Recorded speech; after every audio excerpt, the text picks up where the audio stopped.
तर नमस्ते मित्रांनो, आपल्या न्यू ब्लॉगमध्ये स्वागत आहे. गाईज आजचा ब्लॉग असा चालू आहे की आम्ही मुंबईवरून दिल्लीला गेलो, दिल्लीवरून UPला गेलो, UPवरून MP ला आलो सुद्धा. मी ब्लॉग बनवला नाही, एवढा पूर्ण स्टेट फिरलो पण एकही ब्लॉग बनवला नाही कारण की माझ्या मोबाईलमध्ये स्टोरेजच नव्हता. आता मी स्टोरेज खाली केला तेव्हा आम्ही निघलो आहे. आता मी सकाळी काहीतरी 4ला निघलो आहे आणि आता वाजलेत 1 वाजले. कंटिन्यू गाडी चालत आहे आणि आता आम्ही इथून डिसाईड केलं का इथून उज्जैनला जायचं कारण इथून जवळच आहे. किती आहे 160 मीटर काय किलोमीटर आहे.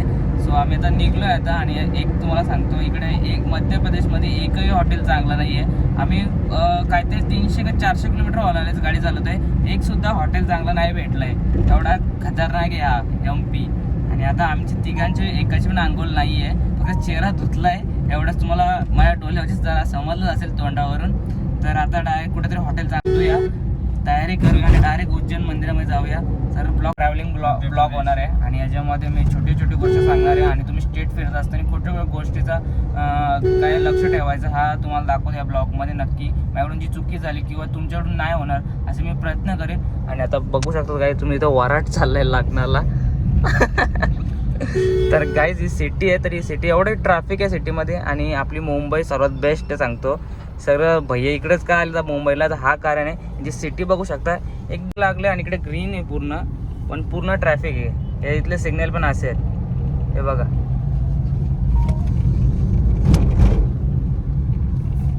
गाईज तुम्ही MP मधले रोड बघू शकता, एकदम डायरेक्ट नॅशनल हायवे. त्या दगडी बिगडी निघलं रास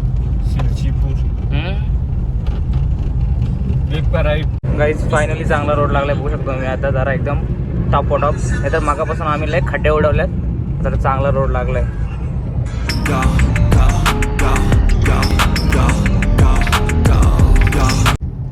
सवय आम्ही तर निघलोय आता जायला, पण इकडे थोडा आम्ही बघत होतो. म्हणजे इकडे पूर्ण एरियात म्हणजे सिनियर सिटीजनच लोक दिसतात, म्हणजे यंग लोक कमी आहेत. तर याचं कारण असं आहे की सर्व वाटतं आपल्या मुंबई साईडलाच गेलेली आहे. त्याचं कारण असं आहे की इथे उत्पत्ती करण्यासाठी माणसं पाहिजे. तर तुम्ही पण तरुण मंडळी असते तर उत्पत्ती करण्यासाठी इकडे या. पण सर्व उत्पत्ती आपल्याकडेच आहे सर, त्याच्यामुळं इकडे कोण नाही आहे सर. म्हणजे आम्ही पूर्ण आता एक सिटीतून पूर्ण आलो तिकडून तिथे. म्हणजे आम्ही तुम्हाला सांगतो 10 ते 12 जण दिसले असे, म्हणजे असे जे यंग आहेत. बाकी काय बोलतात, म्हातारी माणसंच बोलता येणार त्यांना जास्त, म्हातारीच माणसं जास्त दिसतील इकडं. तर असं इकडे हाल आहे. सो गाईज मध्य प्रदेशमध्ये जमिनी बघू शकता तुम्ही. यांचा प्लॉट वाटतं आहे की 10-10 एकरचा असतो. आम्ही काहीतरी 1 तासानं फिरतोय तर पूर्ण जमिनीत लागतात, पूर्ण प्लेन, एकदम प्लेन जमीन बघू शकतो तुम्ही इकडं. चला गाईज, तर आमच्या सारखी थोडी छोटीशी एक मुलाखत घेऊ एक झाडांबद्दल आणि त्या जमिनीबद्दल. तुम्हाला छोटीशी माहिती देणार आहे, तर ती आपण आता ऐकूया. तर चला. नमस्कार, मी चंद्रकांत भास्कर पष्टे, मुरबाड तालुक्यातला एक शेतकरी मुलगा आहे. मी दिल्ली येथे काही कामासाठी गेलो असताना रिटर्न येताना इकडे उज्जैन या परिसरामध्ये काही प्रमाणात अशी झाडं दिसतात का जे झाडं आजही हिरवीगार आहेत आणि इकडे पाण्याचं थोडं कमी असल्या कारणाने. तर तसं बघायला गेलं तर इथे जी झाडं आहेत त्यांना कोणत्या प्रकारचं पाणी नाही तरी ती हिरवीगार आहे. पण जर या लोकांनी जर विचार केला इकडे तर झाडं लावली आणि जर झाडं लावल्यामुळे इकडची हिरवीगारपणा आणि तसंच इकडच्या लोकांना पाण्याचा स्रोत एक निर्माण होऊ शकतो. आणि या लोकांनी जर याप्रमाणे जर विचार केला आणि इकडे जर आपली देशी झाडं जर लावली तर नक्कीच उत्पन्न आणि पाण्याचे स्रोत यांना मिळू शकतो. तर याच्यावरती विचार करायला काय हरकत नाही या लोकांनी, इकडच्या लोकांनी. आणि आपल्या लोकांनी सुद्धा आपल्याकडे मोठ्या प्रमाणात झाडं लावली पाहिजे, जेणेकरून आता जो तापमान आहे तो खूप पारा वाढल्यामुळे लोकांना गरमीचा जो एक झळक बसत आहे. तर आपल्या लोकांनी हा विचार करावा का प्रत्येकाने कमीत कमी या वर्षी 10 झाडं लावण्याचा संकल्प करावा, अशी माझ्याकडून एक विनंती आहे सर्वांना. धन्यवाद. तर काय सरांनी तुम्हाला थोडक्यात सांगितलं इथली माहितीबद्दल. सर पहिले मलाच बोलत आहे का तू बोल, पण सर मी बोललो एवढ्या मला काही नीट जमणार नाही. तर सरांनी तुम्हाला सोप्या आणि सरळ भाषेत सांगितलं. यार सिरियसली काय इतर म्हणजे एवढी झाडं बघू शकतो मी इकडं नुसतं पाण्यात तुटवडं आहे आणि तुम्ही सुद्धा इथं झाडं बघू शकता हिरवीगार आहेत. त्याचं रिझन असं आहे तिथली मातीमध्ये नमी धरायची काय बोलताय ना सर त्याला, मातीमध्ये काय बोलतात नमी, वळण लवकर ओलसरपणा आहे इथे इथल्या जमिनीमध्ये. पण इकडे पाणी नसल्यामुळे तरी पण सुद्धा इकडे बघा गार, पूर्ण हिरवगार. आणि आपल्याकडे किती पण पाणी होता, फरकच नाही पडत काय. लोकांच फायनली एक हॉटेल भेटलं आहे. आता बघूया काय कसं काय, जरा विचारून येतो जरा एकदम गोष्टी काय किती रेट आहे. गाडी ते तिकडे समोर लावले, तर जाऊया आतमध्ये. सो गाईज या हॉटेलमध्ये गेलतो आम्ही आणि त्यांना आम्ही फक्त बोललो 1 घंट्याचं आम्हाला रेस्ट करायचे आणि थोडी आंघोळ बिंघोळ धुवायचे. त्याच्यासाठी एक तासाठी किती होतं, तर किती बोलले असेल 2500. आम्ही ताज हॉटेलमध्ये नव्हतं आलो राहायला 1 घंट्यासाठी. हां 2500 इथं मध्य प्रदेशमध्ये. सिरियसली गाईज काय बोलणार या गोष्टीवर तुम्ही सुद्धा. 1 तासाचे 2500 रुपये. सोन्याचं पाणी होतं काय अंगावर देणार होते. त्याला दुसरं हॉटेल शोधूया, भेटतो तुम्हाला. इकडे किती पाऊन शकत बघू शकतो मी. इकडे पण आहे, इकडे पण आहे, समोर दिसतं तुम्हाला. इकडे पण पाऊन शकत किती आहे तिकडे, बापरे. बघा पाऊन शकत बघा किती आहेत.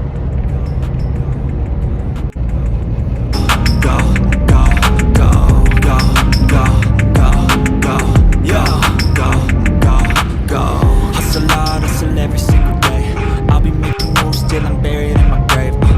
To the system, I don't wanna be a slave. I've been doing shit my way, on the highway, and in the driveway is a nice range. 'Cause I grind through the climb. So guys आता आम्हाला पोलिसांनी पकडलं होतं तेव्हा. आणि तुम्ही कुठल्याही स्टेटला फिरा, कुठे ऑल इंडिया कुठे फिरा, तर आपल्या गाडीचं कागदपत्र क्लिअर ठेवा. आणि जेव्हा पोलिसवाले अडवतात त्यांना फक्त थोडीशी इज्जत द्या. कारण की थोडीशी इज्जतमुळे आपलं खूप काही काम, आपला टाईमसुद्धा वाचतो. आणि ते शेवटी आपण दुसऱ्या स्टेटकडून आलो आणि त्याच्या 2 गोष्टी ऐकायचं कधी पण. तर आमचे सर थोडक्यात उतरले आणि आमचे सर थोडे त्यांच्यासारखेच दिसतात. म्हणजे पोलिस मी जेव्हा फर्स्ट टाइम सरांना भेटलो तर मला वाटलं सर नक्की आर्मीवर मी रिटर्न आहेत का काय. तर आमच्या सरांचे असे डॅशिंग एंट्री आहे त्याच्यामुळे. तर नक्कीच तुम्ही कोणत्या स्टेटमध्ये फिरा पण कागदपत्र क्लिअर ठेवा आणि थोडी इज्जत द्यायला शिका. कारण की त्या इज्जतीमुळे आपण खूप काय आपला काय बोलतो प्रॉब्लेम वाचू शकतो आपण. तर हे एवढंच सांगतो. आम्हाला आता पकडलं तर थोडीशी इज्जत दिली आम्ही पण त्यांना. ते बोलतात नाही जा ठीक आहे. आम्ही निघलो आता फायनली. व्हिडिओ काढायला नाही भेटली कारण की व्हिडिओ काढताना त्याही बघितलं कशासाठी व्हिडिओ काढायला लागले, काय विचारलं काय झालं. म्हणून व्हिडिओ नाही काढली मी. पण एवढं झालं त्यांना थोडी इज्जत दिली आणि त्याही सोडलं आम्हाला. तर चला आता आपण उज्जैनमध्ये किती आहेत 70 किलोमीटर आहे आता.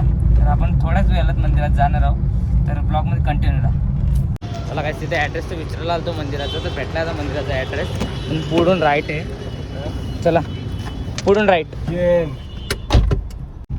काही जस्ट आता उज्जैनमध्ये दाखल झालं आहे.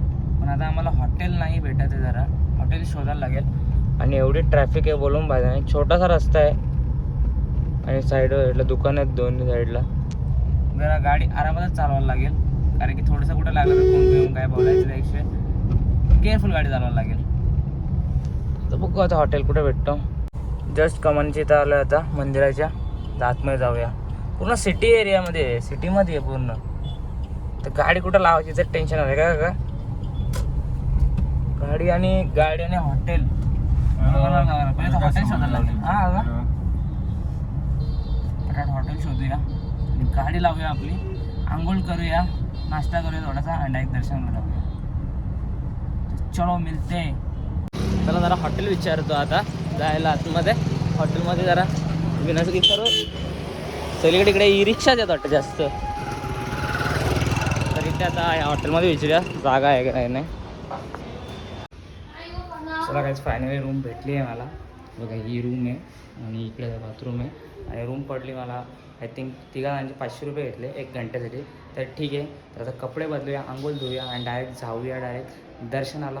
तर चला काहीच फायनली आमची रेडी होऊन आम्ही निघलो आहे आता दर्शनासाठी.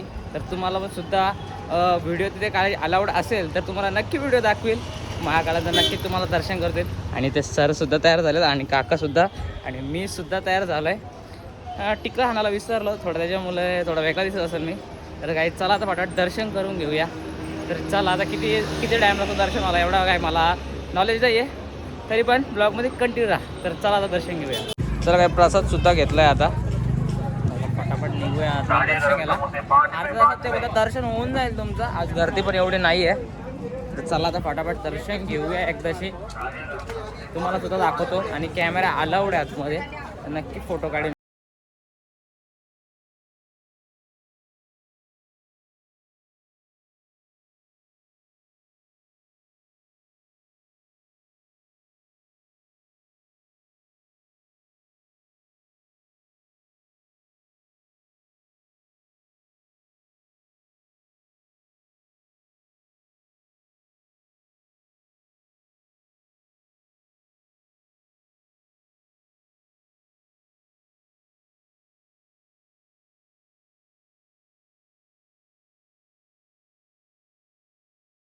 सो गाईज मी इथं थांबलो आहे कारण की इथे आतमध्ये मोबाईल जमा करायला लागतात त्याच्यामुळे. तर सर बोलले एक काम कर, आम्ही पहिले पाया पडून येतो नंतर तू पाया पाडायला जा. तर पहिले तर मी सरांना पाठवलं आहे. सरांचे 2 मोबाईल आहेत आणि माझेसुद्धा 2 मोबाईल आहेत आणि त्या काकांचा एक मोबाईल आहे. असे 5 मोबाईल आहेत. तर जमा करायचं आपल्या रिक्सवर जमा करायचं आहे आणि तसं तर पावती काही पूर्ण सेक्युअर आहे, पण तरी पण नको सर बोलले. त्याच्यापेक्षा तू बोलतात बाहेर उभा राहा, आम्ही दर्शन करून येतो, त्यानंतर तू दर्शन करू नये. तर मी पण दर्शन करेन आणि इथे कॅमेरा अलाउड नाही आहे, म्हणजे मोबाईलच आतमध्ये न्यायला अलाउड नाही आहे. तर व्हिडिओचा काही संबंधच येत नाही आहे. तर चला आता सरांचा याचा वेट करतो आहे, तर मग मी जातो आहे. तर चलो गाइस फाइनल दर्शन हो गया है. तो मुझे ज़्यादा शूट करने को नहीं मिला है, थोड़ा हिंदी मारना पड़ेगा. इधर सब तो हिंदी लोग हैं पूरा. हाँ फिर तो हाँ तुम्हारी इधर से लिया ना. हाँ फिर तर इथे ते काका त्यांच्या मुलांसाठी काहीतरी घेतात, बांगड्या बिंगड्या काय असतील त्या. काका काय गेलो कानातली. चला मी सुद्धा प्रसाद घेतला आहे, पण दर्शन म्हणजे मोबाईल जमा करत होता, पण सर पुढे निघून गेले त्याच्यामुळे मला आता मोबाईल शूटच करता आला जास्त आणि त्याच्या बाहेर बॅकग्राऊंडला फिरता सुद्धा नाही आलं. हे प्रॉब्लेम झाला. तरी पण जाऊ द्या गाईज, दर्शन तर नक्की झालं आणि उज्जैनला यायला तर एवढं भारी वाटतं यार, सिरियसली गाईज खूप भारी वाटलं. चला आता गाडी तिथं जाऊया आणि निघूया आता फटाफट. डायरेक्ट आपल्याला एक थेट मुंबईला जायचे आता. तर जाऊया आता